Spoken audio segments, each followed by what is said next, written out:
Тоа што во твојот бизнис секојдневно воочуваш проблеми, само кажува дека твојот бизнис е жив. Се додека имаш и водиш бизнис, секогаш ќе екзистираат проблеми.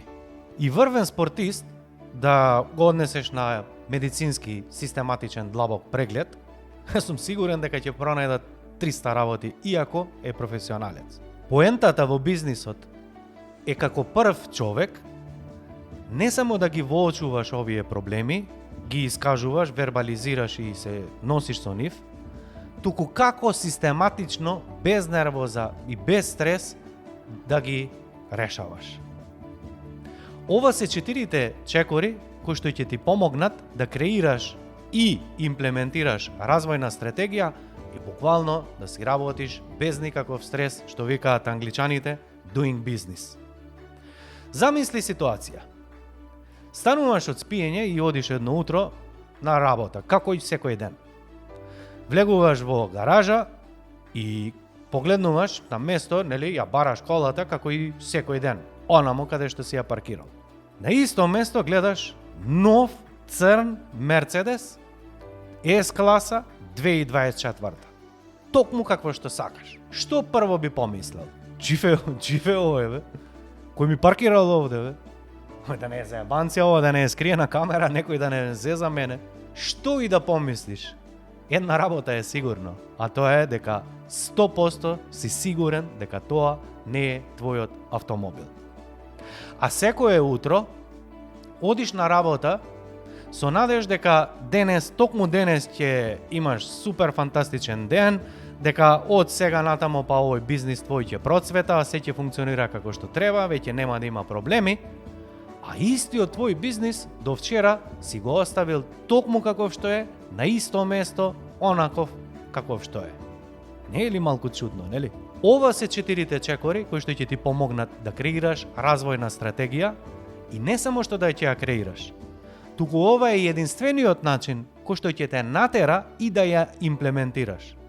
Оти види, имаме милион бизнис планови, има луѓе со фантастични идеи, но малку луѓе се реализатори, а тоа е нешто што не смеш да си го дозволиш. Првиот чекор е детална, длабинска анализа во сите 9 сегменти на твојот бизнис. Дали твојот бизнис се занимава со производство, услуги, маркетинг, компјутери, IT, производство на, мебел нека еве. Дали си фирма со, самовработен, имаш компанија кај што имаш 50-100 вработени, извози, увози, дали работиш онлайн, офлайн, само заборави. Воопшто е небитно. Дали твојот бизнис функционира или не функционира, зависи од овие 9 сегменти кои што го има секој еден бизнис. Дали си знаел, дали веруваш, дали не веруваш, дали си свесен или не си свесен, секој Божји бизнис има 9 сегменти. Што тоа би значело? Тоа значи длабинска анализа во сите 9 сегменти. Па кои се тие? Сегмент на корисници, кои ти се клиенти. Сегмент на вредност на понуда. Клиенти, канали на дистрибуција и на продажба. Клучни ресурси, клучни трошоци, клучни добавувачи, оператива, трошоци, приливи. Значи, 9 сегменти имаш буквално за разгледување. Но каде е проблемот? Многу малку луѓе познавам кои што размислуваат стратешки и систематски. Или во превод, најголем дел од луѓето размислуваат од на нозе, секој ден слушаат на телефони жалби, поплаки од клиенти, од вработени, се некој не е задоволен. И што со тие информации? Ги регистриравме, се нервираме, но се завршува најчесто тука, или кога ќе се изнервираме, па решаваме еден проблем. Но дали е тоа гаснење пожари, или тоа е решавање стратешки бизнис? Што е клучот? Прва задача. Листи пенкало и во сите овие 9 сегменти помини и размисли. Запиши ги и евидентирај ги сите Божји проблеми. Тоа што можеби ќе воочиш дека еден проблем екзистира и во сите 9, тоа само ти укажува на сериозноста од овој пристап. Односно, кога размислуваш за клиенти, колку купуваат, кои артикли се купуваат, кои не се трошат. ABC анализа, задржување на клиенти, не знам, вработени, учинок, продуктивност, ефикасност, задоволство на луѓе. Што и да размислуваш, само запишувај посебно за секоја една работа. Она што го правам секогаш во компаниите кога работам како консултант. Буквално правам огромна табела, една максимална можна што може да се испечати, и на зидот кај што има најголема фреквенција ја цртаме овој канвас модел, бизнес канвас модел, и вработените секој Божји вработен, што ќе добие забелешка, нервоза или без разлика, што ќе воочи проблем, има задача со еден стикер само да го адресира на правото место тој проблем, а подоцна менаџерите, раководството, сопственикот, небитно, прави стратегија врз база на овие анализи. Уште една работа, пред да преминеме на втората точка, а тоа е следно. Кога правиш анализа, немој слепо да веруваш на луѓето кои што се блиски до тебе и на кои што им веруваш. Секоја една информација труди се да ја добиеш од повеќе извори. Кога работам консалтинг, кога зборувам со сопственикот, добивам една вистина. Кога ќе разговарам со менаџерите, добивам друга вистина. Кога ќе разговарам со вработените, трета. Кога правиме истражување и анализа задоволство на клиенти, сосема четврта вистина. Што ова нас ни кажува? Дека токму вистината е некаде помеѓу, а тоа е твоја улога како прв човек да дознаеш реалноста, а не да носиме одлуки од глава, без никаква анализа, од интуиција, од рекла казала или како сакаш. Значи, интуиција и искуство може некогаш да не однесе да бараме проблеми токму онаму каде што не постојат. Минатата недела имав еден предизвик или личен проблем, а тоа е ми се покачи крвниот притисок. Не чекав долго и веднаш заминав на интернист на преглед. Што направи овој лекар? Ме сослуша внимателно за да постави диагноза. Не беше задоволен со зборовите што му ги кажав, па побара да направиме детална анализа. Крвна слика, ехо, ЕКГ, МКГ, разни испитувања, стрес тест, не знам уште што не поминав. Што е поентата во оваа фаза? Па сигурно дека ниту еден врвен лекар нема да се дрзне да постави диагноза и лекување доколку не знае која е реалната слика и што е причината за моето нарушено здравје. Но што е поентата уште чекор подлабоко? Дали при испитување на овие параметри мои, човекот не забележа и други остапки? Уште на самиот вовед кажав дека и врвен спортист да го претресеш, ќе најдеш 1000 заклучоци и забелешки, нели? Така и во твојата фирма.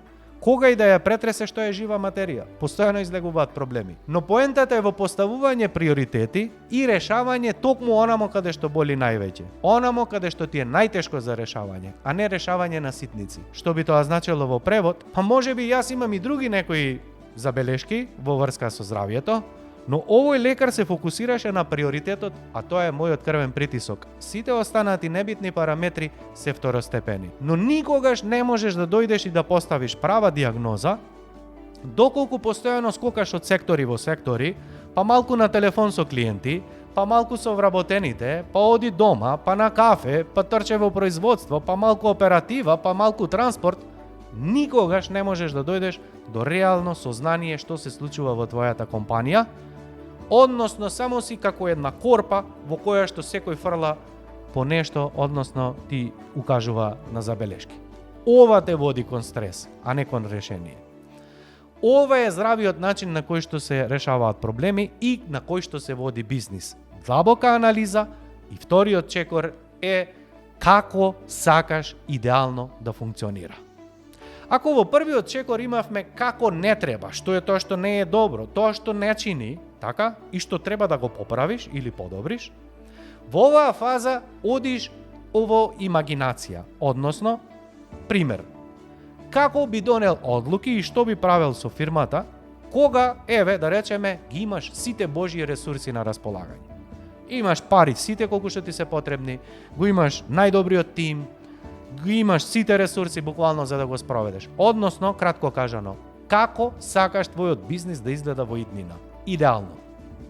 Во оваа фаза размисли и постави ги сите твои желби И помисли што е тоа што ти го правиш идеално, а твоите вработени тоа не го знаат. Може би продаваш фантастично, може би твојот принцип на производство е одличен, може би твојот начин на програмирање е одличен, може би твојот начин на воведување нови вработени, вовед на клиенти или како и да е нешто што ти го знаеш, а останатите не. Сега е време да направиш уште еден чекор, а тоа е како твоето знаење да го пренесеш и се мултиплицираш, бидејќи ова е единствениот начин како ќе дојдеш до финансиско и временска слобода. А зарем не е тоа целта и поентата на водење на бизнис? Втора работа. Помини во сите 9 сегменти и само третирај афирмата. Океј, една година, две ќе поминат секако.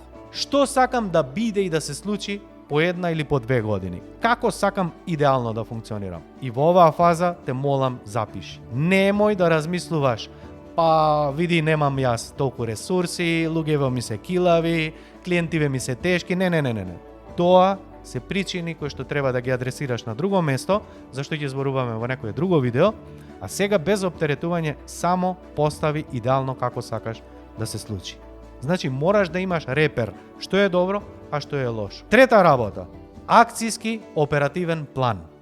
Што е поентата на акцијски оперативен план? Во првиот чекор рековме што е тоа што не е добро, во вториот чекор рековме што е тоа што сакаш да биде идеално. Токму оперативниот план е мостот кој што ги предвидужува од што е тоа што не е добро, кон што е тоа што е добро, но е стратешки и работиш на големи работи.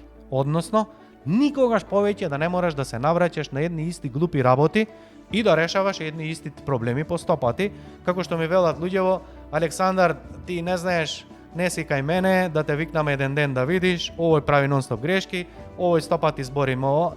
Океј, само запиши ги сите предизвици. Трета работа. Кога ќе направиш акцијски план, мораш да обрнеш на една работа внимание, а тоа е следно.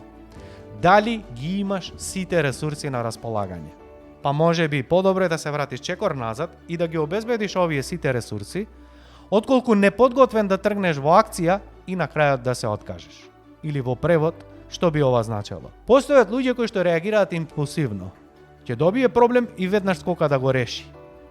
Но уште поголем проблем што го воочувам во пракса е што најчесто луѓето се откажуваат прерано и не се дисциплинирани, зборувам за предприемачите, и што се случува? Ќе имаат проблем, ќе се изнервираат, ќе размисли како тоа да го реши, ќе почне да го решава и бам ќе се соочи со проблеми и подоцна ќе се откаже. Ова е нешто што не смееш никако да си го дозволиш. Зошто? Оти им праќаш погрешна порака на твоите вработени. И што велат најчесто? Абе ќе му помине, остај го се изнервирал, свако чудо за 2 дана, сега бе се накурчил, ќе му помине, нема ништо. Ова е нешто што ти прави два проблеми. Прво, праќаш на оние кои што се неработници да и понатамо си продолжат по исто сценарио, а второ, што е уште поголем проблем, е што ги обезхрабруваш и обезнадеждуваш оние луѓе кои што сакаат понатамо да работат во ред, работа, дисциплина и што се гледаат долгорочно во тебе. Каква слика им праќаш? Од ова не бидува ништо. Џабе, 100 пати збори, ништо не направи. Втора работа која што мораш да ја вземеш во обзир е следно. Размислувај за навиките на луѓето. Зошто? Идеален план, фантастични идеи, идеални решенија, супер оперативен план. Но, ако не ги земеш во обзир одлуките и навиките на луѓето, оти ние сме луѓе и збир на навики, и секако дека е потребно време тие навики да се променат и кај тебе и кај нив, мораш прво ти да бидеш во обзир, да изанализираш со кого имаш работа, со кого ќе ти биде полесно, со кого потешко, и ова да го предвидиш во планот. Трета работа. Доколку ти се откажеш во оваа фаза, тоа не бидува ништо. Затоа преиспитај се и донеси одлука дали е времето сега или некогаш. И доаѓаме до четвртиот и последен чекор, а тоа е делегирање, мерење и следење на активности. Слушни ме сега внимателно. Кога јас бев на лекар, докторот ниту крвна слика ми зеде, ниту ми ја бараше вената, ниту притисок ми мери, ниту ова, ниту она се детални работи. Што тоа значи? Дека ти не мораш да работаш се сам. Тоа што ти знаеш најдобро е супер, но не мораш. Кога делегираш задачи, само помисли една работа. Што е тоа што само ти го знаеш и што ти мораш и си најдобар во тоа и нема друг човек кој што може да го направи наместо тебе. Држи се до тоа и тоа работи го. Се што ќе добиеш одговор дека некој може друг, само делегирај го. Но немој да паѓаш во оваа замка, каде што ја гледам постарано на терен, а тоа е кога луѓето ќе делегираат задача, ги обвинуваат другите луѓе кога нешто не функционира како што треба. Првото правило во делегирање значи, оној кој што ја делегира задачата, ја задржува и одговорноста. Или во превод, ако овој оперативен план или извадок од него функционира, одговорен си и ти и човекот. Ако нешто не функционира, повторно си и ти крив и оној кому што си ја делегирал. Немој да обвинуваш менаџер, вработен, без разлика кој. Ако си ја делегирал и не ја спровел задачата, повторно ти превземи одговорност. Што ќе ти помогне превземањето на одговорност? Многу едноставно. Можеби задачата која што си ја делегирал на оној човек на кому што си ја делегирал, можеби нема вештини, можеби нема знаење, можда не те разбрал. Но тоа е нешто на што ќе го работиш во иднина и ќе го подобруваш. Ако го обвиниш, си се оградил, најде виновен, супер. Но што се случува со оперативниот план? Остана не заврши. Она што е клучот, се што мериш, можеш да подобруваш. Се што можеш да мериш и да подобруваш, мора и да го следиш. Тоа е твојата задача како прв човек. Делегирај, мери, следи, подобрувај. Ова е нешто што им носи успех на луѓето кои што соработуваат со мене. Ќе направиме детална анализа, ќе креираме бизнис план, ќе направиме и оперативен план и си добиваат за секоја недела задача. Нивна обврска е подоцна секоја недела да испорачаат резултат. И сега некој ќе испорачува секоја недела резултати и ќе води напред. Некој, знаеш Александар, имавме работа, имавме обврски, не можев, ај следната недела. Не. Ај следната недела, па сега ќе преминеме на друг. Не може. Прво ова ќе го завршиме, па после друго. Па наредната недела, имавме тоа, па не можев ова, ај да преминеме, па ќе ги дадам и двете одговори. Не. Прво ова, па после натаму. Ова е нешто што ги разликува луѓето. Дали ќе постигнат брзи резултати или спори резултати. Еден ќе граби и ќе прави активности и промени секоја недела, а некој една во 3 месеци. Значи, повторно, драг мој пријателу, е до тебе. А на мене е да те менторирам, односно ти да ги менторираш твоите вработени. И како резиме на цело овој процес, доколку сакаш да креираш развојна стратегија и да бидеш сигурен дека ќе ја имплементираш, помини ги овие 4 чекори. Направи длабинска анализа, постави идеално сценарио, направи оперативен план, делегирај, мери и следи. И за крај, само да те подсетам, бизнис не е оператива.